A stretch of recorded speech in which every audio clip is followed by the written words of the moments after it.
और गले के लिए, गले में कुछ भी तकलीफ हो जाए, जैसे गले में खराश है, गोमूत्र भरो और कुल्ला करो, उसका गड़गड़ गड़गड़ करके थूक दो, तुरंत ठीक कर देता है गले। बोलते बोलते आवाज बैठ जाए, गोमूत्र पी लो, ठीक करेगा।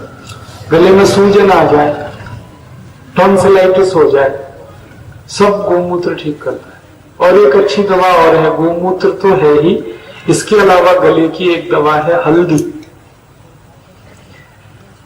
हल्दी जो पाउडर वाली हल्दी है, आधा चम्मच हल्दी सीधे मुंह में अंदर डाल लो, गले में चम्मच भरो और अंदर डालो यहाँ पे, और चुप करके थोड़ी देर बैठ जाओ, तो ये हल्दी गले में लार के साथ अंदर उतरेगी और एक खुराक में ही गले की हर बीमारी ठीक करेगी, एक ही खुराक। हमारे बच्चों को अक्सर गले में दर्द होता है ना, टॉन्सिलाइटिस का, ये हल्दी की एक बार खुराक दे दी आपने, उसी में ठीक हो जाए। बच्चों का कई बार हम ऑपरेशन करा देते, मत कराना कभी भी, टॉन्सिल का ऑपरेशन मत कराना, ये हल्दी है अपने घर में बहुत अच्छी।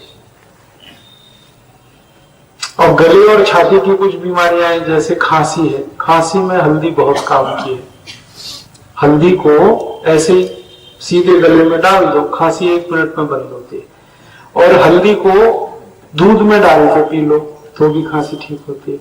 हल्दी को अदरक लगा के, अदरक है ना, अदरक को भून लो तवे पे या तो आग में, और उस पर थोड़ी हल्दी डाल के मुंह में चूसना शुरू करो, तो सबसे खतरनाक खांसी इसी से ठीक होती है, जिसको वूपिंग कफ कहते हैं। वूपिंग कफ का मतलब होता है खांसते खांसते खांसते खांसते दम निकल जाए आदमी का, ऐसी खांसी।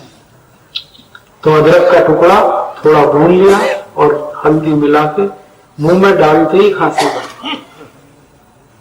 अदरक का रस निकाल सकते हैं तो वो पी लो, अदरक का रस 1 चम्मच, और उसमें मिलाओ 1 चम्मच शहद, और थोड़ा सा मिलाओ 1 चम्मच पान का रस, पान यही जिसको हम खाते हैं। तो अदरक, शहद और पान तीनों का रस 1-1 चम्मच, ये पी ले कोई भी हल्का गर्म करके, तो खराब से खराब खांसी ठीक है। खांसी की और एक अच्छी दवा है, अनार का रस गर्म करके पी लो तो भी खांसी ठीक हो जाएगी। ये जो अमरूद है ना, अमरूद को गर्म करके खा लो, ये तुरंत खांसी बंद करा देगा। ऐसे अमरूद खाओगे ना तो खांसी बढ़ाता है, लेकिन गर्म करके खाओ तो खांसी खत्म कर देता है, यही अमरूद। काली मिर्च है, काली मिर्च ये खांसी की बहुत अच्छी दवा है, मुंह में डाल के चूसो तुरंत खांसी बंद। लौंग बहुत अच्छी दवा है,